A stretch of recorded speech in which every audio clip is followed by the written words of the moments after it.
ফাতিমা রাদিয়াল্লাহু তাআলা আনহা বিশ্বনবীর কলিজার টুকরা চাচাতো ভাই আলীর সাথে বিয়ে হলো।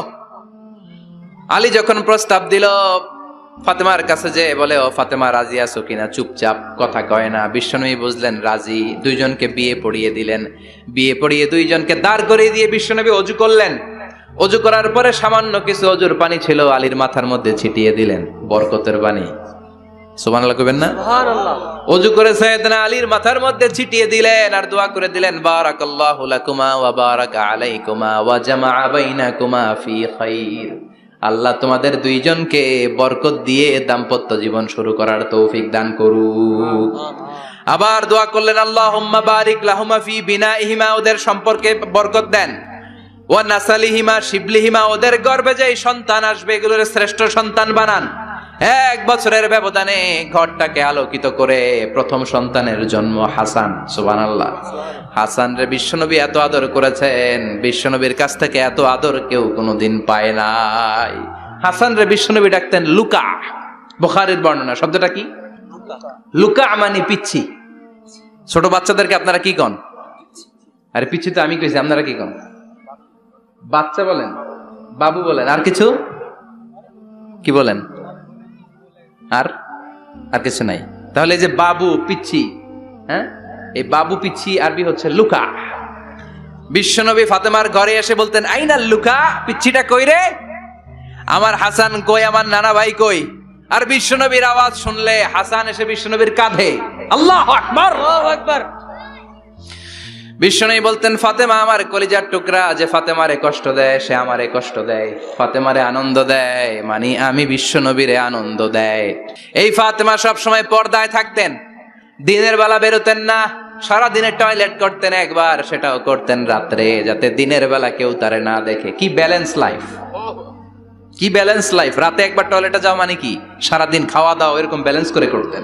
কেউ দেখতে পারে না ওনারে কেমন ছিল, কেউই জানতো না। এমন ভাবে চলাফেরা করতো, কোনো পুরুষদের সামনে দিয়ে কখনো যেতেন না। এজন্য ইন্তেকালের আগে আলীকে বললেন, আলী, বিশ্বনবীর ওসিয়ত অনুযায়ী কিছুদিন পরে আমি আমার বাবার সাথে সাক্ষাৎ করব। ইন্তেকালের সময় বেশি লোক আমার জানাজাতে আসার দরকার নাই, নিজেরা দোয়া করে দিলে চলবে। আর আমার জানাজার খাটিয়ার উপর দিয়ে বিশাল একটা বোরকা দিয়ে দিও। এটার আরবিতে বলে নাউশ। কি বলে? এই প্রথম কোন নারী তার খাটিয়ার উপরে নাউশ ব্যবহার করেছে, জন্য এটাকে বলে সুন্নাতু ফাতিমা, ফাতেমার সুন্নাত। সাইয়েদাতুনা ফাতেমার আগে কেউ জানাজার খাটিয়াতে নাউশ ব্যবহার করে নাই। আল্লাহু আকবার, আল্লাহু আকবার। আলীকে বলে গেলেন, আলী, অল্প কয়েকজন পুরুষ নিয়ে জানাজা দিও, বেশি মানুষের কাছে আমার নিও না। দুনিয়ার বুকে আমি লুকিয়ে লুকিয়ে চলতাম, মরার পরে লুকিয়ে লুকিয়ে আল্লাহর কাছে চলে যেতে চাই, পুরুষদের সামনে আমার নিও না। হাসান বলে, নানাজি, আপনার মেয়ের নামের বিচার, ফাতেমার নামের বিচার। বিশ্বনবী বললেন, ও হাসান, আমার মেয়ে ফাতেমার আবার কি বিচার, কি অপরাধ আমার ফাতেমার? হাসান হুসাইন চোখের পানি ছেড়ে দিয়ে ডেকে বলে, নানাজি, আপনার মেয়ে আমাদেরকে খাবার দেয় না কেন?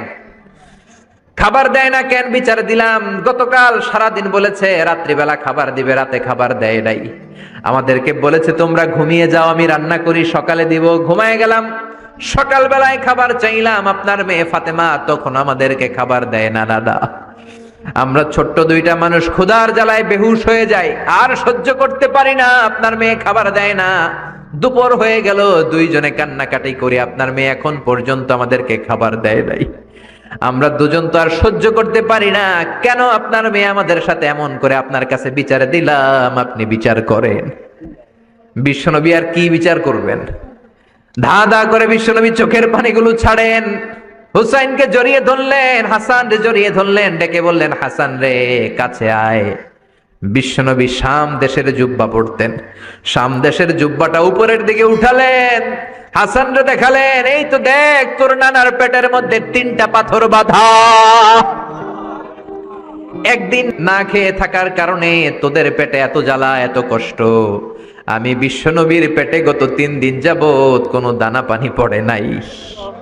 আমি বিশ্বনবী তো না খেয়ে আছি রে হাসান, আমি তো 3 দিন না খেয়ে আছি, আমার পেটেও তো কিছু নাই। নানাও কাঁদলেন, নাতিও কাঁদলেন, পুরো পৃথিবীও কাঁদলো, ঠিক কি না? ওই কঠিন ক্ষুধার দিন, ওই কঠিন দুর্ভিক্ষের দিন বিশ্ব নবী যদি তার স্পেশাল দোয়াটা করতেন, জান্নাত থেকে জিব্রাইলকে দিয়ে খাবারের বস্তা পাঠিয়ে দিত কে? ওই দিনও বিশ্ব নবী দোয়াটা করে নাই। আমার জন্য, আপনার জন্য, আমাদের জন্য দোয়াটা এখনো আসরাডাই। কি দিল দরিয়া নবী ছিল, নিজের বিপদের কথা ভুলে গিয়ে, নাতির বিপদের কথা ভুলে গিয়ে, ফ্যামিলির কথা ভুলে গিয়ে উম্মতের জন্য কেঁদেছে, ঠিক কিনা? গোটা বিশ্বের জন্য শিক্ষা এনেছে, সভ্যতা এনেছে, আমাদেরকে ভদ্রতা শিখিয়েছে। আর ওই নবীরে গালি দেয় এরকম কিছু ব্লগার বাংলার জমিনে আছে না নাই? তারা মানুষ নাকি শয়তান? এগুলো পিতৃ পরিচয়হীন জারদ সন্তান, জোরে বলেন ঠিক কিনা?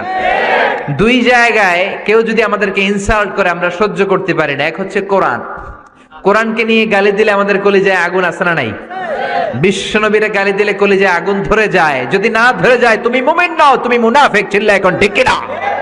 আসল মানুষের বড় অভাব, অন্যের দুঃখে কাঁদবে, অন্যের জ্বালা নিজের অন্তরেও জ্বালার সৃষ্টি করবে, সেই মানুষ আর নাই, ঠিক কিনা? বিশ্ব নবীর আগের গুনাহও নাই, পরের গুনাহও নাই, তারপরেও মুনাজাতে হাউমাউ করে কাঁদতেন।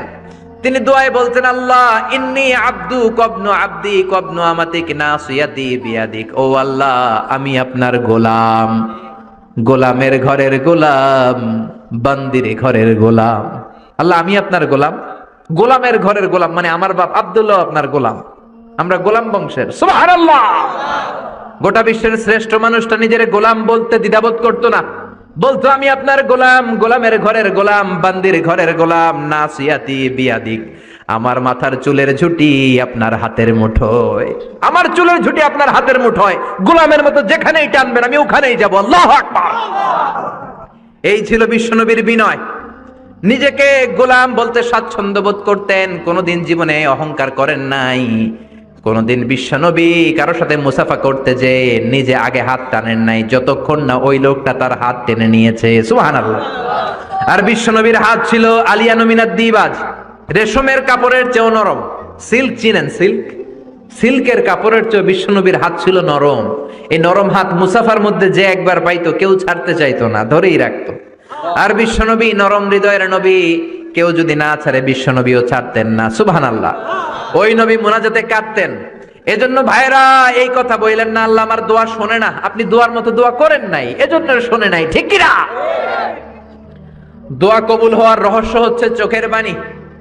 বিশ্বনবী বললেন, দুইটা চোখের পানি আল্লাহর কাছে সব চাইতে সেরা। এক হলো জিহাদের ময়দানে রক্তের ফোঁটা, দ্বিতীয় হলো আল্লাহর ভয়ে মোনাজাতের মধ্যে চোখ থেকে বেয়ে বেয়ে পড়া পানির ফোঁটা।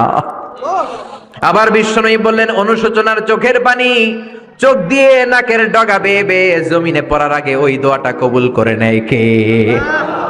এজন্য চাওয়ার সময় নিজেরা ছোট করেন, বলবেন আল্লাহ আমি আপনার গোলাম, গোলামের ঘরের গোলাম, বান্দির ঘরের গোলাম, আমার চাইতে ক্ষুদ্র ছোট কেউ নাই, এমন কোন গুনাহ নাই আমি করি নাই, তুমি ছাড়া আমারে পার করার কেউ নাই, ঠিক কিনা? এরকম দোয়ার মধ্যে নিজেরে ছোট করে দেন, আপনার দোয়া কবুল করবে কে? এজন্য সব সময় চাইবে একজনের কাছে, তিনি কে? একদল আছে বা এক শ্রেণীর লোক আছে, রোগে যখন পড়ে তখন আল্লাহরে ডাকে, রোগ ভালো হয়ে যায় আল্লাহরে ভুলে যায়, আছে না নাই? নির্বাচনের আগে আল্লাহরে ডাকে, নির্বাচন শেষ আল্লাহরে ভুলে যায়, আছে না নাই? সমস্যায় পড়েছে আল্লাহরে ডাকে, সমস্যা নাই আল্লাহরে ভুলে যায়, আছে না নাই? রব্বুল আলামিন বলেন স্পেশাল কিছু সময় আছে, ওই সময় দোয়া করলে দোয়া কবুল করে নেয় কে? তাহাজ্জুদের সময় দোয়া করবেন। ওয়া মিনাল লাইলি ফাতাহাজ্জাদ বিহি নাফিলাতান লাকা আসা আন ইয়াবআসাকা রাব্বুকা মাকামাম মাহমুদা। তাহাজ্জুদের নামাজ পড়লে আপনার মর্যাদা বাড়ায় দিবে কে? আল্লাহ। এখন হুজুর আমরা তো ফজরই পড়ি না, তাহাজ্জুদ কখন পড়মু? তাহাজ্জুদ তো তাদের যারা ফজর পড়ে, ঠিক কি না? ফজরই তো পড়ে না, তাহাজ্জুদ কখন? ফজরের সময় মসজিদের বেহাল দশা। ফজরের সময় যত মসজিদে নামাজ পড়লাম খালি মুরব্বী চাচাদেরকে পাওয়া যায়, ইয়াং ছেলেরা নাই। ফজরের নামাজ মুরব্বীদের জন্য নয়, ফজরের নামাজ তোমাদের মতো ইয়াংস্টার যারা আছো তাদের জন্য, ঠিক কি না? এই যৌবন বয়সের ইবাদত আল্লাহর কাছে সবচাইতে প্রিয়। খেয়াল করে বোঝার চেষ্টা করো। যুবক বয়সে যদি গভর্নমেন্ট সার্ভিস করো, বার্ধক্যে উপনীত হলে পেনশন আছে না নাই? অনুরূপ ভাবে যুবক বয়সে যদি ইবাদত করো, বার্ধক্য অবস্থায় ইবাদত করতে না পারলেও পেনশনের হিসাবে তোমার আমলনামায় সওয়াব দিয়ে দিবে কে? এজন্য যুবক বয়সের ইবাদত আল্লাহর কাছে প্রিয়। মসজিদ তখন ধরে যখন আর কাজ করার সুযোগ নাই। মসজিদে তখন যায় যখন কেউ চাকরিতে নেয় না। মসজিদে তখন যায় যখন ঘরের কেউ তার সাথে কথা বলতে চায় না, মানে বয়স হয়ে গেছে 70। তখন দাড়ি রাখে যখন শেভ করতে গেলে হয় গাল কাটবে নয় ব্লেড ভাঙবে, ঠিক কিনা? এজন্য যুবক বয়সে মসজিদে যাও, এখন তোমাদের রক্ত গরম, যা চাও তোমরা তাই করতে পারো। যেই মুরব্বী বাবাদের দাড়িগুলো পাকা হয়ে গিয়েছে তারাও তোমাদের মতো ওই বয়সটা পার করে এসেছে, ঠিক কিনা? দুদিনের দুনিয়া, অল্প কয়েকটা বছরের ব্যবধানেই তোমার চুল পাকতে শুরু করবে, তোমার এই রক্ত গরম শরীরটাও ঠান্ডা হয়ে যাবে, তোমার আশেপাশে আর কেউ ঘুরবে না, কেউ তোমারে ডাকবে না, কেউ তোমারে গুনবে না। চিল্লায় বলেন ঠিক কিনা? এজন্য কিয়ামতের দিন বিশ্বনবী বলেন, বনি আদম 5টা প্রশ্নের উত্তর না দিয়ে কেউ পা নাড়াতে পারবে না। এর মধ্যে একটা প্রশ্ন হলো, যৌবন বয়সটা তুমি কেমন কাজে লাগিয়েছো? যৌবন বয়সে কি ইসলামের পক্ষে স্লোগান দিয়েছো নাকি রাম আর বামপন্থীদের দলে গিয়েছো, ঠিক কিনা? যৌবন বয়সে কি তাফসির মাহফিলে গিয়েছো নাকি মমতাজের গানের কনসার্টে গিয়েছো? যৌবন অবস্থায় তুমি কি কোরআনের অর্থ পড়েছো, ইসলামী সাহিত্য পড়েছো নাকি চটি বই পড়েছো, ঠিক কিনা? পাই টু পাই কিয়ামতের দিন জিজ্ঞেস করবে কে? আল্লাহ। চিল্লায় বলেন কে? আল্লাহ। এজন্য তাহাজ্জুদের অভ্যাস করেন। যারা তাহাজ্জুদ পড়ে তাদের চেহারায় একটা আলাদা গ্লেস আছে। লোকটা কালো হলেও, যদি কালো রঙের লোক হয়, একটা গ্লেস আছে। আমার অনেক কালো বন্ধু আছে। আমি মিশরে পড়েছি, students of more than 100 nationalities, we used to study, stay and dwell in the same place. 100টারও বেশি দেশের ছাত্র থাকতাম। আমার অনেক আফ্রিকান বন্ধু ছিল, কুচকুচে কালো, তেল তেলে, কিন্তু কালো হলেও চেহারা একটা সৌন্দর্য আছে না নাই? এজন্য কালো মানুষও যদি তাহাজ্জুদ পড়ে চেহারায় নূর বাড়িয়ে দিবে কে? 2 নম্বরে হলো আযান আর ইকামতের মাঝখানে যদি দোয়া করে, ওই দোয়া কবুল করে কে? এটা অনেকে জানে না। আযান দিয়েছে, মসজিদে গিয়েছে, সুন্নত নামাজ পড়ে বসে আছে, কখন ইকামত হবে, আরো 5 মিনিট বাকি, মাথা চুলকায়, আছে না নাই? মোবাইল টেপাটেপি করে, ফেসবুকিং করে, ঘড়ির দিকে তাকায় আছে, ঘড়ির কাঁটাও ঘুরে, ওর মাথাও ঘুরে, আছে না নাই? তো বসে থাকবা কেন তুমি? 5 মিনিট সময় আছে, চাইতে হবে কার কাছে? বাজারে যাওয়ার সময় যেমনি আপনি লিস্ট করে নিয়ে যান, এটা লাগবে ওটা লাগবে, মসজিদে যাওয়ার সময় মোবাইলের টুকি নিয়ে যান, কাগজের টুকি নিয়ে যান। আল্লাহ আমার সুন্দরী বউ লাগবে, বউ দাও, দিবে কে? এই বেটা, দিবে কে? নেককার বিবি লাগবে, দিবে কে? গোল্ডেন এ প্লাস পেতে চাই, দিবে কে?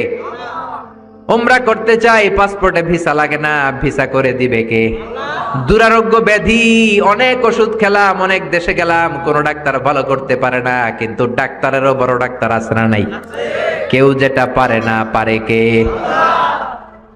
আযান ইকামতের মাঝখানে দোয়া আল্লাহ ফেরায় না। হাদিসে এসেছে, দুআ লা ইরাদ্দু বাইনাল আযানি ওয়াল ইকামা। আযান এবং ইকামতের মাঝখানের সময়টাতে দোয়া করবেন। তারপরে বিশ্বনবী বললেন, দুবুরাস সালাওয়াতিল মাকতুবা, ফরজ নামাজের পরে দোয়া করলে কবুল করে কে? আল্লাহ। এই তাসবির সুন্নাত নাই। মানুষগুলো এত অস্থির, সালামের পরে কখন বেরোবে, কখন বেরোবে, মনে হয় পাবলিক টয়লেটে ঢুকছে, ঠিক কি না? মনে হয় পাবলিক টয়লেটে এসেছে। মসজিদে ঢুকেছো, আল্লাহুম্মা বলে তুমি ঢুকে গেলা আল্লাহর নাম নিয়ে, যখন মসজিদে ঢুকে গেলা তোমার মাথার উপরে রহমত ঢালছে কে? মসজিদ হচ্ছে রহমতের জায়গা। সালাম ফেরানোর পরে তাসবিহ পড়েন, তারপরে আপনি দোয়া করেন। এজন্য সালাম ফেরানোর পরে দোয়া কবুল করে কে? আল্লাহ। এরপরে বিশ্বনবী বললেন, ইনদা নুজুলিল মাতার, আকাশ থেকে যখন বৃষ্টি নামে, ওই বৃষ্টি নামার সময় যদি দোয়া করেন, দোয়া কবুল করে কে? আল্লাহ। আর দুআ লা ইরাদ্দু তাহতাল মাতার, তুফান, ওই বৃষ্টি না, ভ্যাপসা একটা গরম, এই গরমটাকে দূরে সরিয়ে দেওয়ার জন্য একটা ঝিরিঝিরি ঝিরিঝিরি বৃষ্টি পড়ে, ওই বৃষ্টির নিচে দাঁড়িয়ে বৃষ্টির পানি নিয়ে দোয়া করলে কবুল করে কে? আল্লাহ। জানেই না মানুষ, ঠিক কিনা? বরং বৃষ্টি আসলে গান গাওয়া শুরু করে দেয়, এই বৃষ্টি ভেজা রাতে তুমি চলে যেও না, আছে না নাই? তো চলে যাবো না, কি করবো, থেকে যাবো তোমার সাথে? এগুলো করা যাবে না। বৃষ্টি রহমতের বৃষ্টি, তুমি বৃষ্টি হাতে নিয়ে দোয়া করো। সুন্দরী বউ লাগবে, দিতে পারে একজন, তিনি কে? আল্লাহ। এজন্য চাইতে হবে একজনের কাছে, তিনি কে? কদরের রাতে দোয়া করলে আল্লাহ কবুল করে, খতমে কোরআনের পরে দোয়া করলে আল্লাহ কবুল করে, হজের মানাসিকুল হজের মধ্যে যে দোয়া করলে কবুল করে, মুসাফির দোয়া করলে কবুল করে, রোজাদার ব্যক্তি দোয়া করলে আল্লাহ কবুল করে, মাজলুম ব্যক্তি দোয়া করলেও আল্লাহ কবুল করে। এজন্য বিশ্বনবী বলেছেন ইত্তাকু দাওয়াতাল মাজলুম, মাজলুমের বদদোয়ারে ভয় করো। ফা ইন্না লাইসা বাইনাহু ওয়া বাইনাল্লাহি হিজাব, তার আর তার আল্লাহর মাঝে কোনো পর্দা থাকে না। মাজলুম দোয়া করলেই কবুল, সুবহানাল্লাহ। এরপরে স্পেশাল দোয়া হলো মা বাবার দোয়া। এই দোয়া কোনোদিন ফিরে না, সুবহানাল্লাহ পড়েন। রাজি আছেন মা বাবার কাছে দোয়া চাইতে? রাজি আছেন তো? কোন ঘর আছে যে ঝগড়া হয় না? এরকম কোন ঘর পৃথিবীতে নাই। ঝগড়া হবে, মা বাবার সাথে মিস আন্ডারস্ট্যান্ডিং হবে, হয়ে যেতে পারে দু চার কথা, কিন্তু ক্ষমা চাইতে হবে, ঠিক কিনা? মা বাবার শুধু দোয়াটাই কবুল নয়, মা বাবার দোয়াও কবুল, বদদোয়াও কবুল। কি আজীব তামাশা! এমন যদি হয়তো দোয়াটা কবুল হয় কিন্তু বদদোয়াটা কবুল হয় না, তাহলে তো বাইসা যেতাম, ঠিক কিনা? কিন্তু দোয়াও কবুল, বদদোয়া। আমাদের সবচাইতে বড় পীর হবে আমার বাবা, সবচাইতে বড় পীর হলো আমার মা। সবচাইতে বেশি আমরা যার কাছে দোয়া চাইতে যাব তিনি হলেন আমার বাবা, তিনি আমার মা। চিল্লায় বলেন ঠিক কিনা? বিশ্বনবী মক্কা থেকে মদিনায় হিজরতের আগে মদিনায় দুইটা গোত্র ছিল। এই গোত্রের মধ্যে 120 বছর ধরে মারামারি। কয় বছর? 120। কেউ এই মারামারিটা বন্ধ করতে পারে না। গোত্র দুইটার নাম হচ্ছে আউস আর খাজরাজ। আউস খাজরাজের মারামারি। বাবা মরে যাওয়ার সময় ছেলের ওসিয়ত করা যায়, নসিহত করা যায়, বাবারে আমারে কোপাইছে তুইও কোপাবি। ওই বলে আবার নাতিরে কয় আমারে মারছে তুইও মারবি। তো বংশ পরিক্রমায় মারামারি চলতেই থাকে, কেউ আর থামাইতে পারে না। বিশ্বনবী মক্কা থেকে মদিনায় হিজরত করতে এসে মদিনায় বাসাবাড়ি করে 7 দিনের মাথায় 120 বছরের মারামারি থামায় দিলেন। কি নবী ছিল! মিলায় দিতেন। ফাসলিহু বাইনা আখাওয়াইকুম, ভাইয়ে ভাইয়ে মারামারি লাগলে মিলায়ে দাও। স্বামী স্ত্রীর ঝগড়া হলে মিলায়ে দিবেন। এজন্য মায়েরা, বোনেরা, বিশ্বনবী বলেছেন তাকফুরনাল আশিরা, মেয়েদের সবচেয়ে বড় একটা সমস্যা হচ্ছে স্বামীর নাশুকরি করে। স্বামী দিতে পারলে ভালো, দিতে না পারলে কয় তুমি আমার জীবনে কিচ্ছু দাও নাই। এরকম আছে না নাই? স্বামী আর স্ত্রী বানায় যেজন মিস্ত্রি সে বড় আজব কারিগর, ঠিক কিনা? এজন্য এই সম্পর্কটা সাইয়েদানা আদম আর হাওয়া থেকে শুরু হয়েছে। কিয়ামত পর্যন্ত স্বামী আর স্ত্রীর এই সম্পর্কের মাধ্যমে গোটা বিশ্বটারে জারি রেখে দিয়েছে কে? তো এই জন্য নারীদের জন্য জান্নাতে যাওয়া সহজ, তারা যদি কিছু প্রসিডিউর মেনটেন করে। বিশ্বনবী বললেন কোন নারী যদি 4টা কাজ করে ওই নারীর জন্য 8টা জান্নাতের দরজা খুলে দিবে কে? আল মারআতু ইযা সাল্লাত খামসাহা সামাত শাহরাহা আতাআত বা'লাহা হাফিজাত ফুরুজাহা ফালতাদখুল মিন আইয়ি আবওয়াবিল জান্নাতি শাআত। মায়েরা ভালো করে শোনেন, যে নারী 5 ওয়াক্ত সালাত পড়বে, রমাদানের রোজা রাখবে, স্বামীর আনুগত্য করবে, লজ্জাস্থানের হেফাজত করবে, এই 4টা কাজ করলে আল্লাহ তাআলা তার জন্য 8টা জান্নাতের দরজা খুলে দিবেন। এজন্য বিশ্বনবীও কালেকশন করতেন। তো বিশ্বনবী বললেন মহিলারা বেশি বেশি দান করো। এই কথা শোনার পরে মহিলারা দান করা শুরু করলো। কেউ নাকের ফুল, কেউ কানের দুল, কেউ হাতের বালা, কেউ পায়ের নুপুর, কেউ গলার চেইন বিশ্বনবীর হাতে জিহাদের জন্য দান করতে শুরু করলেন। বিশ্বনবীর হাত কয়টা? একটা বলে 2টা। তো 2 হাতে বিশ্বনবী আর কয়টা নেবেন? আর নিতে পারে না। বেলালের বললেন বেলাল তোমার চাদরটা নিয়ে আস। বেলাল এরকম চাদর নিয়ে ধরলেন। বিশ্বনবী কালেকশনের ওয়াজ শুরু করলেন আর বেলাল কালেকশনের সব জিনিসপত্র গুছাতে লাগলো। কোন সুবহানাল্লাহ। এজন্য কালেকশন করাটাও সুন্নাত, তবে ওটা একটা লিমিটেশনের মধ্যে, একটা সৌন্দর্যের মধ্য দিয়ে। কিছু কিছু মাদ্রাসার ছেলে মেয়েদেরকে চাল ওঠানোর জন্য বাড়ি বাড়ি পাঠায়, আসে না নাই? এদের ছোটবেলা থেকে মানসিকতাগুলো নষ্ট করে দেওয়া হয়। কেমন করে অন্যের কাছে হাত পাতবে এটা শেখানো হয়। ইসলাম বলে আল ইয়াদুল উলিয়া খায়রুম মিনাল ইয়াদিস সুফলা, উপরের হাত নিচের হাতের চেয়ে উত্তম। যে দেয় আর যে নেয় তাদের মধ্যে সেরা যে দেয়। চিল্লায় কোন ঠিক কিনা? আবার ইসলাম বলে দেওয়ার সময়ও ভারসাম্য করে দিবা। দেওয়ার সময় কিপটামি করা যাবে না, আবার ঘরে যা আছে সবও দিয়ে দেওয়া যাবে না, ঠিক কিনা? বিশ্বনবীর গায়ে একবার একটা জুব্বা, কয়টা? এক ভিক্ষুক এসে বলে নবী আমার জুব্বা নাই, আমার জুব্বা দেন। দয়ার নবী, মায়ের নবী নিজের জুব্বাটা খুলে দিয়ে ওই ভিক্ষুকের হাতে তুলে দিলেন। এখন নবীর গায়ে কোনো জুব্বা নাই। বিশ্বনবী এখন ঘর থেকে বেরোতে পারে না। সাহাবারা এসে ঘরে নক করে, বিশ্বনবী বেরোতে পারে না। আল্লাহ আয়াত নাজিল করলেন ওয়াল্লাযীনা ইযা আনফাকু লাম ইউসরিফু ওয়া লাম ইয়াকতুরু ওয়া কানা বাইনা যালিকা কওয়ামা। মুমিন বান্দাদের গুণাবলী যখন দান করে কিপটামি করবে না, আবার অপচয়ও করবে না। এই আয়াত দিয়ে আল্লাহ বুঝাতে চাইলেন, নবীরে ধমক দিলেন, ও নবী 2টা জামা থাকলে একটা দিতেন, তিনটা থাকলে একটা দিতেন, একটা যখন ছিল এইটা দিলেন কেন? এখন নিজে পড়বেন কি? সুবহানাল্লাহ কইবেন না? ইসলাম তো ব্যালেন্সড রে ভাই, ইসলাম ভারসাম্যপূর্ণ। ইসলামের সব বিধানগুলো আপনার সাথে স্যুট করবে, ম্যাচ করবে, এটা জীবন ঘনিষ্ঠ। ইসলামে এমন কোনো বিধান দেয়া হয় নাই যেটা আপনার খারাপ লাগবে। অন্যান্য সব ধর্মের প্রতি শ্রদ্ধা রেখেই বলি, আমার ইসলাম যে আহকাম আমাদেরকে দিয়েছে এরকম বিধান কোনো ধর্মের ভেতরে নাই। চিল্লা এখন ঠিক কিনা? এরপরে কোরআন পাহাড়ের ব্যাপারে বলেছে, ওয়াজআলনাল জিবালা আওতাদা, আমি পাহাড়গুলোরে পেরেকের মতো জমিনে ঢুকিয়ে দিয়েছি। সুবহানাল্লাহ। তাহলে পাহাড়কে আল্লাহ তাআলা পেরেকের সাথে তুলনা করলেন। কিসের সাথে? পেরেক চিনেন? সবাই চিনেন? মাতোয়াইলে আছে পেরেক। কি করে পেরেক দিয়ে? কাঠের ভিতরে ঠুকে না, দেয়ালে ঠুকে। তাহলে আল্লাহ পাহাড়গুলোরে বললেন পেরেক। আচ্ছা, পেরেক যখন আমরা কাঠের ভিতরে ঢুকাই, পুরো পেরেকটা কাঠের ভিতরে ঢুকে যায়, উপরে শুধু কি থাকে? মাথাটা থাকে, ঠিক কিনা? তার মানে আমরা যে পাহাড় দেখতে পাচ্ছি এটা পাহাড়ের মাথা। পুরো পেরেক যেমনি কাঠের ভিতরে, পুরো পাহাড়টা আছে মাটির ভিতরে। চিল্লায় পড়ি আল্লাহু আকবার। জমিনে আমরা দৃশ্যমান এই পৃথিবীতে খালি চোখে যে পাহাড় দেখতে পাই, এটা আসল পাহাড় না, এটা পাহাড়ের মাথা।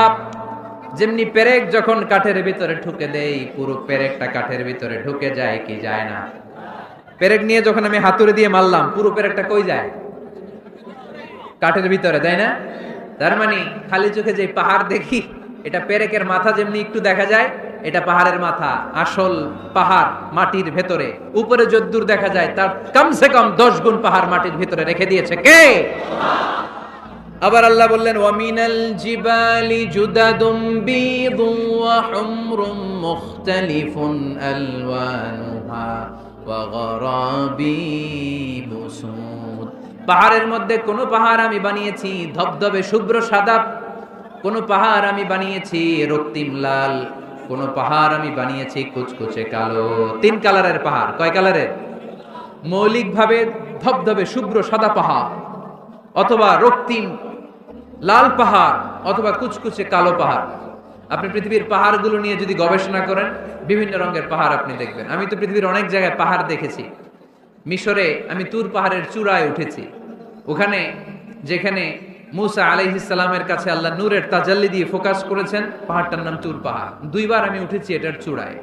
উঠতে আমার অনেক কষ্ট হয়েছে। ওখানে উঠে ফজরের সালাত পড়ে আমি খেয়াল করে দেখলাম তুর পাহাড়ের আশেপাশের পাহাড়গুলো কোনোটা খয়েরি, কোনোটা কালো, কোনোটা লাল, কোনোটা ধূসর। আল্লাহু আকবার। এক এক পাহাড়কে এক এক রং দিয়ে তৈরি করলো কে? পৃথিবীতে চায়না নামে একটা দেশ আছে না? চায়না একটা শহর আছে গানজু। কি নাম? আজকে যে গুগল করবা, the গানজু city located in China. চায়নাতে অবস্থিত গানজু শহরে একটা পাহাড় আছে। এই পাহাড়ের নাম রেইনবো মাউন্টেন। কি নাম? মানে রংধনুর পাহাড়। রংধনুর কয় রং? সবাই কন, আরো জোরে। 7 রং না? আমরা ছোটবেলায় মুখস্থ করতাম, বেনিয়া সহকলা, বেনিয়া সহকলা। এই 7 রঙের পাহাড় ওখানে দেখা যায়। এক জায়গায় 7 রঙের পাহাড়। সুবহানাল্লাহ কইতে পারলেন না? মজা করে বানালো কে? সুনানে তিরমিজি আর মুস্তাদরাকে হাকিম, মুসনাদে আহমদ ইবনে হাম্বলের হাদিস। আল্লাহ যখন পৃথিবী বানালেন, এই পৃথিবীটা ঘোরার পাশাপাশি কাঁপাকাঁপি শুরু করে দিল। এই পৃথিবীর কাঁপাকাঁপি বন্ধ করার জন্য রব্বুল আলামিন পৃথিবীর মধ্যে পাহাড় গেড়ে দিলে। 7টা tectonic plate, 7 tectonic plates creates the mountain range on earth. 7টা টেকটনিক প্লেট আল্লাহ দিলেন। পৃথিবী সৃষ্টি করার পরে পৃথিবী কাঁপে। আল্লাহ পাথর দিয়ে পেরেক মারলেন, পৃথিবী আর কাঁপে না। সুবহানাল্লাহ। ফেরেশতারা দেখে তো অবাক। ফেরেশতারা বলে, আল্লাহ পাহাড়ের এত শক্তি, পাহাড় গেড়ে দিলেন পৃথিবীতে, আর পৃথিবী কাঁপে না। হাল মিন খালকিকা আশাদ্দু মিনাল জিবাল। আল্লাহ আপনার সৃষ্টির মধ্যে পাহাড়ের চেয়ে শক্তিশালী কি কিছু আছে? আল্লাহ বললেন, নাআম, আছে। আল হাদিদ, লোহা। লোহা পাহাড়ের চেয়ে শক্তিশালী, কারণ লোহা পাহাড়ে মারলে পাহাড় ভেঙে যায়, ঠিক কিনা? ফেরেশতারা আরো অবাক, লোহা এত শক্তিশালী। হাল মিন খালকিকা আশাদ্দু মিনাল হাদিদ। আল্লাহ, তাহলে লোহার চেয়ে শক্তিশালী মনে হয় কিছু নাই, আছে? আল্লাহ বললেন, নাআম, আছে। আন্নার, আগুন, কারণ আগুনের মধ্যে লোহা ফেলে দিলে লোহা গলে যায়, ঠিক কিনা? ফেরেশতারা তো আরো অবাক। ফেরেশতারা বলে, তাই নাকি? আগুন এত শক্তিশালী, তো হালমিন খালকিকা আসাদ্দু মিনান নার, আল্লাহ আপনার সৃষ্টিতে আগুনের চেয়ে শক্তিশালী কিছু আছে? আল্লাহ বলে আছে। আলমা, পানি, কারণ আগুনের মধ্যে পানি ঢাললে আগুন পাওয়া যায়। ফেরেশতারা তো এবার আরো অবাক, পানি এত শক্তিশালী, ওই পানি গট গট গট গট করে আমরা খাই। নবী আমার যেটা খেতে বলেছেন এটা খেলে আমাদেরকে সুস্বাস্থ্য দান করবে কে? তার মানে প্রাণীবিদ্যায় আমরা কোরআন থেকে যে তথ্য পেয়েছি, এই তথ্যের সাথে বিজ্ঞানের তথ্যের মিল আছে না নাই? কোনো অমিল আছে? কিন্তু বিজ্ঞান যদি কোনো অমিল খুঁজে পাওয়া যায়, বিজ্ঞানী বাবাজিদের কি করতে হবে? কি করতে হবে? They have to wait unless they get their final discoveries, the latest and modern invention. তাদের নতুন ইনভেনশন যতক্ষণ না আসে বসে থাকতে হবে, কারণ তোমাদের কথা ফাইনাল না। বিজ্ঞানের সবচেয়ে বড় থিওরি যে বিজ্ঞানের কোনো থিওরি ফাইনাল না, আর কোরআনের সবচেয়ে বড় থিওরি কোরআন যাই বলেছে তাই মনে থাকবে। এজন্য কোনো কিছু যদি বিজ্ঞানী ভাইয়েরা অমিল পান, ওয়েট, বসেন, রিল্যাক্স, চা খান, ঠান্ডা মাথায় চিন্তা করেন, আরো গবেষণা করেন, যে এটা অমিল পাইছেন, গবেষণা বেশি বেশি করলে ওইটা অমিল পেয়ে যাবে, ঠিক কিনা? যারা অন্ধকারে সুন্দরী নারী পেলে ধর্ষণ করতে দেরি করে না, চিল্লায় বলো ঠিক কিনা? এই জন্য নারীদেরকে সম্মান দিয়েছে ইসলাম। সাইয়েদনা আদম আলাইহিস সালাম আর হাওয়া আলাইহিস সালামকে শয়তান জান্নাতে নেকেট করতে চেয়েছে। ওই শয়তানের মিশন দুনিয়াতে আজ আছে না নাই? আল্লাহ বললেন ওয়াত-তিনি ওয়াজ-যাইতুনি ওয়া তুরি সিনিনা ওয়া হাযাল বালাদিল আমিন। তো সূরা ৩ এর কসম কাটলো কে? ডুমুর ফলের কসম কেটেছেন। এরপর আল্লাহ বলেছেন ওয়াজ-যাইতুন, যাইতুনের কসম। যাইতুন মানে অলিভ অয়েল, যাইতুন মানে কি? Olive oil. জলপাই, বাংলায় বলে জলপাই। বাংলায় কি বলে? জলপাই। জলপাই খাইছেন আপনারা? জি। বাংলাদেশের জলপাই আর আরব দেশের জলপাইয়ের মধ্যে একটু পার্থক্য আছে। এই যাইতুন, অলিভ অয়েল বা জলপাই, এটা হিল ট্রাক্টস, পাহাড়ি এরিয়াতে জন্মায়। বিষ্ণু বলেছেন কুলু যাইত ওয়াদাহিনু, যাইতুনের তেল খাও, তেল দাও, তেল মালিশ করো। যাইতুনের তেলে আল্লাহ বরকত ঢুকায় দিয়েছে। আপনার দেহের যে ব্যাড কোলেস্টেরল লেভেল আছে এটাকে নামিয়ে ফেলবে। সুবহানাল্লাহ। যাইতুনের তেল দাড়িতে মাখবেন, চুলে মাখবেন, দাড়ি চুল সহজে পাকবে না। যৌবনকে আমরা ধরে রাখতে চাই না, তাহলে যাইতুনের তেল খাবেন। এটাকে সালাদের মধ্যে ইউজ করা যায়, সালাদে ড্রেসিং করার জন্য ইউজ করা যায়। তিন ধরনের যাইতুন আছে। একটা হচ্ছে extra virgin, less than 1% acid দিয়ে এটাকে পিউরিফাই করে। নোয়াখালীতে কোনো সুপার শপ আছে কিনা? কেনাকাটা নোয়াখালী সুপার মার্কেট। আচ্ছা, আর কি আছে? কেনাকাটা। এই কেনাকাটা বা স্বপ্ন বা আগরা, এগুলোর ক্ষেত্রে আপনারা এই যাইতুনের তেল পাবেন। এটা খাবেন, এটা বাচ্চাদের গায়ে মালিশ করবেন। চামড়ার মধ্যে মালিশ করলে, ম্যাসেজ করলে চামড়ার ত্বকের মধ্যে ভাঁজ পড়বে না। আপনার যৌবন আপনি ধরে রাখতে পারবেন। আলহামদুলিল্লাহ। আবার বিশ্বনবী বলতেন এই যাইতুন গাছটা এত বরকতের গাছ, যাইতুন ফল খাওয়া যায়, যাইতুনের তেল মালিশ করা যায়, আবার যাইতুনের ডাল ভেঙে মেসওয়াক করা যায়। নি'মাস সিওয়াকি যাইতুন ফাইন্নাহু সিওয়াকি ওয়া সিওয়াকুল আম্বিয়া মিন ক্বাবলি। যাইতুনের ডালের মেসওয়াক কতই না ভালো মেসওয়াক, কারণ এটা দিয়ে আমিও মেসওয়াক করি। আমার আগের সব নবীরা যাইতুনের ডাল ভেঙে ভেঙে মেসওয়াক করতেন। চিৎকার করে বলেন সুবহানাল্লাহ। আল্লাহ বললেন ওয়াত-তিনি ওয়াজ-যাইতুনি ওয়া তুরি সিনিনা ওয়া হাযাল বালাদিল আমিন। তিন ফলের কসম, যাইতুন ফলের কসম কাটলো কে? আসলে তিন আর যাইতুন দিয়ে কসম কেটে আল্লাহ যে এলাকায় তিন যাইতুন বেশি হয় ওই এলাকায় কসম কেটেছেন। মুফাসসিরিনদের কথা, সুবহানাল্লাহ পড়া। সবচেয়ে বেশি তিন আর যাইতুন হয় শাম দেশে। কোন দেশে? যেটা বর্তমান সিরিয়া, ফিলিস্তিন। বিষ্ণু বলেছেন তুবা লিশাম, শাম দেশের মধ্যে অনেক বরকত। আল্লাযী বারাকনা হাওলাহু, এই শাম দেশের চারদিকে আমি বরকত দিয়ে ভরে দিয়েছি। চিল্লায় বলেন সুবহানাল্লাহ। এই শাম দেশ হলো বিশ্বনবীর মেরাজের স্টেশন। মেরাজ করতে যে সরাসরি রব্বুল আলামিন বিশ্বনবীকে মক্কা থেকে আকাশে তুলে নেয় নাই, মক্কা থেকে বিশ্বনবীকে বাইতুল মুকাদ্দাসে নিয়েছে কে? সুবহানাল্লাযী أسرى بعبده ليلا من المسجد الحرام إلى المسجد الأقصى الذي باركنا حوله لنريه من آياتنا. مسجد الحرام থেকে মসজিদুল আকসা। এই মসজিদুল আকসা one of the three important mosques in Islam. মসজিদুল হারামে 1 রাকাত সালাত করলে 1 লক্ষ রাকাতের সওয়াব। মসজিদে নববীতে 1 রাকাতে 1000 রাকাতের সওয়াব। এই মসজিদুল আকসাতে 1 রাকাত নামাজ পড়লে 500 রাকাতের সওয়াব। আমরা হজ উমরায় মসজিদুল হারাম আর মসজিদে নববীতে পড়তে পারি, কিন্তু মসজিদুল আকসায় পড়তে পারি না। কারণ ইহুদিরা গোটা বিশ্বের সবচেয়ে টেরা জাতি, অভিশপ্ত জাতি, এই ইহুদিরা আমাদের মসজিদুল আকসার চারদিকে ব্যারিকেড দিয়ে রেখেছে। এই ইহুদিদের সাথে মুসলমানদের কোনো সম্পর্ক, এজন্য প্রতিদিন নামাজে আমরা বলি গায়রিল মাগদুবি আলাইহিম, আল্লাহ যাদের উপর আপনার রাগ, আপনার ক্রোধ, তাদের সাথে আমাদের কোনো সম্পর্ক নাই। তারা নিজেদের 70,000 নবীকে জবাই করেছে। তারা আমার নবীকে বিষ মাখানো খাবার দিয়ে হত্যার ষড়যন্ত্র করেছে এবং আমার নবীর লাশ চুরি করার জন্য ষড়যন্ত্র করেছে। ইন্তেকালের পরে বিশ্ব নবীর শান্তি দেয় নাই। গোটা বিশ্বে এইচআইভি ভাইরাসের ছড়াছড়ি ঘটিয়েছে ইহুদি অভিশপ্ত লানতের জাতিরা। বিশ্বে বিমান ছিনতাই কাকে বলে কেউ জানতো না। প্রথম বিমান ছিনতাই করেছে ইহুদিরা। ইহুদিরা গোটা বিশ্বব্যাপী সুদের কারবার শুরু করেছে। এজন্য ইহুদিদের সাথে আমাদের কোনো সম্পর্ক। এই মসজিদুল আকসা আমাদের দ্বিতীয় কিবলা। মক্কা থেকে মদিনায় হিজরতে যে বিশ্বনবী মসজিদুল আকসার দিকে হয়ে 16 মাস কিংবা 17 মাস নামাজ পড়েছে।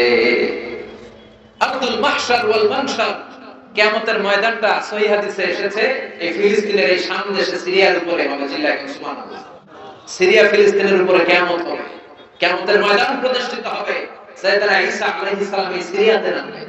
সিরিয়া উমাইয়াদের একটা জামে মসজিদ আছে, সাদা মিনার, এখনো মসজিদটা আছে। সুবহানাল্লাহ পড়েন। ওই মসজিদের সাদা মিনারের পাশে আসর আর মাগরিব নামাজের মাঝখান দিয়ে ঈসা আলাইহিস সালাম দুইটা চাদর পরে ফেরেশতার পাখায় ভর করে শাঁ করে জমিনে নেমে আসবে। এবং ফিলিস্তিনে এখনো একটা জায়গা আছে, জায়গাটার নাম হচ্ছে বাবুল লুদ। ওই জায়গায় সাইয়েদনা ঈসা আলাইহিস সালাম নিজ হাতে দাজ্জালকে হত্যা করবে। এজন্য আল্লাহ বললেন এই তিন আর জাইতুনের কসমের মধ্য দিয়ে মূলত আমি বরকতের জায়গা ফিলিস্তিনের কসম কেটেছি। সুবহানাল্লাহ। এরপরে আল্লাহ বললেন ওয়াতুরে সিনিন, তুরে সিনিনের কসম, তুর পাহাড়ের কসম। নাম শুনছেন না? মিশরের দুইটা জেলা আছে, সাউথ সাইনা, নর্থ সাইনা, মানে উত্তর সাইনা, দক্ষিণ সাইনা। এই দক্ষিণ সাইনাতে এই তুর পাহাড় অবস্থিত 2285 মিটার উঁচু।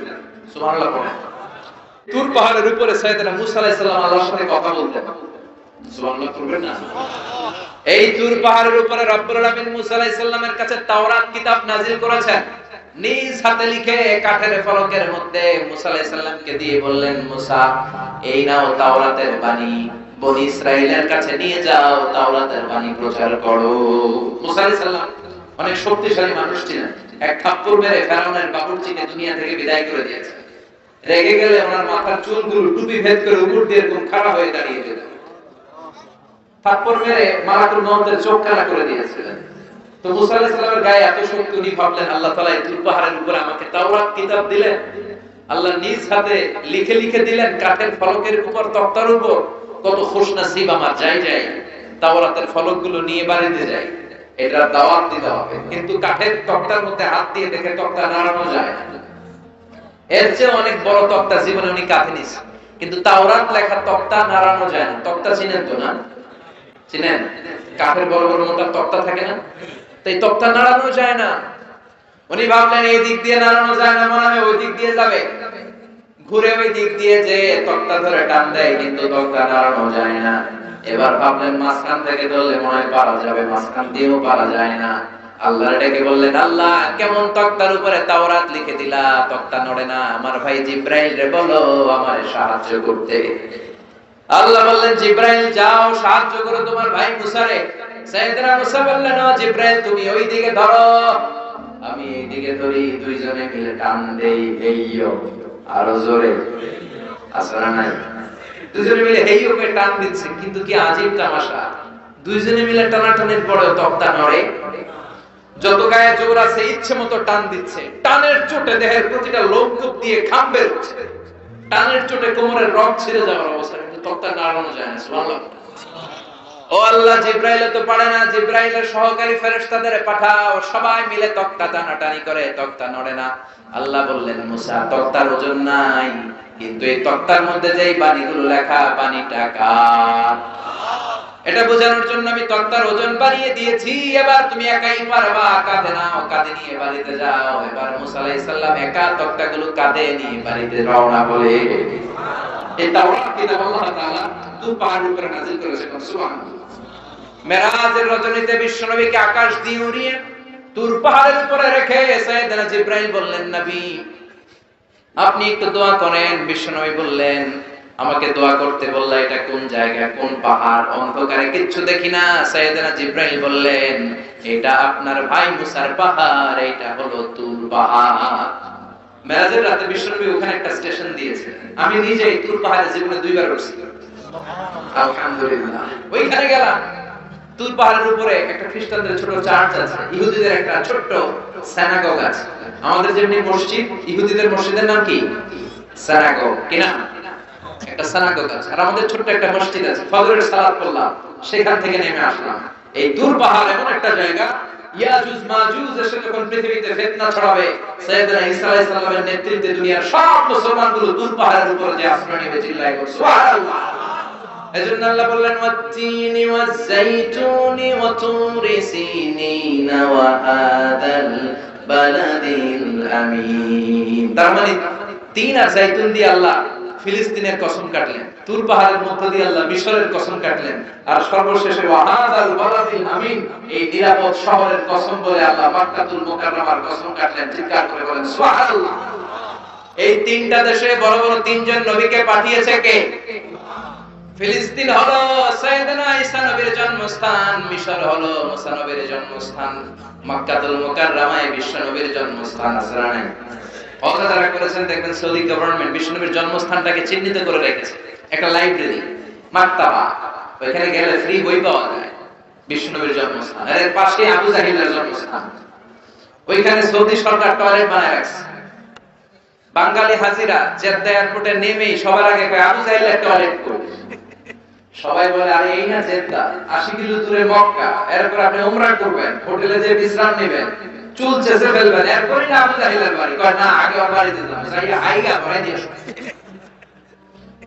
বিশ্ব নবীর জন্য মানুষের কত ভালোবাসা, বিশ্ব নবীর জন্য মানুষের কত মায়া, তার বিপরীতে আবু জাহিলের প্রতি ঘৃণা গোটা বিশ্বের মানুষের আছে না নাই? কারণ আবু জাহিল হলো জঙ্গি, বিশ্ব নবী হলো মুজাহিদ। ঠিক না? এজন্য বিশ্বনবী বলতেন, মক্কা তো আহাব্বুল বিলাদ ইলাইয়া, মক্কা হলো আমার কাছে সবচাইতে প্রিয় জায়গা।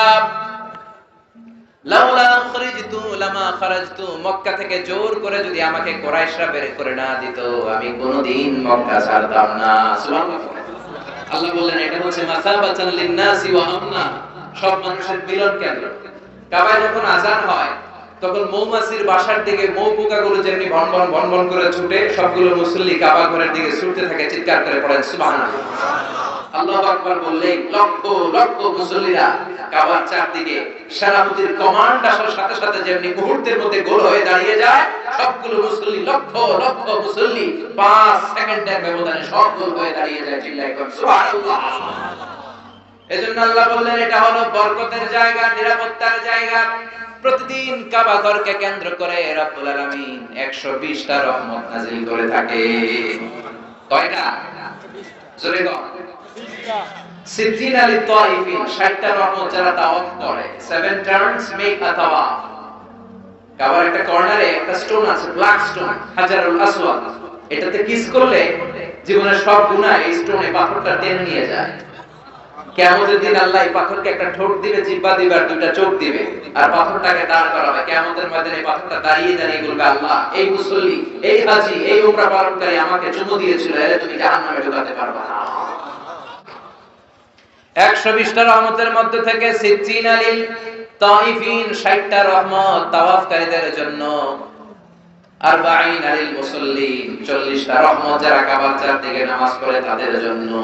ওয়াল 20 লিন-নাযিরিনা ইলাল কাবা, বাকি 20টা রহমত যারা তাওয়াফ করে না, নামাজও পড়ে না, শুধু কাবার দিকে নজর করে তাকিয়ে থাকে। কাবার দিকে নজর করে তাকালেই সব। যেতে মনে চায় না? কাবারে দেখতে মনে চায়? কার কার হাত তুলে আল্লাহ দেখা। কসম কাটলেন 3টা, চিৎকার করে বলতে হবে কয়টা? তিনটা কসম কেটে কত গুরুত্বপূর্ণ একটা কথা বলবেন, এটা না শুনেই চলে যাবেন? আল্লাহ বললেন লাকাদ খালাকনাল ইনসানা ফি আহসানি তাকওয়িম, আমি মানুষকে অসাধারণ চমৎকার এক আকৃতি দিয়ে তৈরি করেছি। সুবহানাল্লাহ। মানুষের আকৃতি গঠন যে কত সুন্দর আপনি কল্পনাও করতে পারবেন না। যারা হিউম্যান অ্যানাটমি, প্রাণীবিদ্যা বা মরফোলজি, আকৃতি সংক্রান্ত জীববিদ্যা নিয়ে পড়াশোনা করে তারা বুঝবে মানুষের চেহারার সাথে পৃথিবীর কোন প্রাণীর কোন মিল আছে? পৃথিবীর সবগুলো কুকুরের কেন্দ্রীয় চেহারা প্রায় একরকম, পৃথিবীর সব ছাগলের চেহারা একরকম, সব গরুর চেহারা একরকম, কিন্তু পৃথিবীতে 700 কোটি মানুষের বসবাস, একটা মানুষের চেহারার সাথে আরেকটা মানুষের চেহারার মিল আছে? আরো কত 700 কোটি পৃথিবীতে ছিল, এখন কবরবাসী। আরো কত 700 কোটি কিয়ামতের আগ পর্যন্ত আসবে। একটা মানুষের চেহারার ব্লুপ্রিন্টের সাথে, ডিজাইনের সাথে পৃথিবীর আরেকটা মানুষের চেহারার কোনো মিল আছে?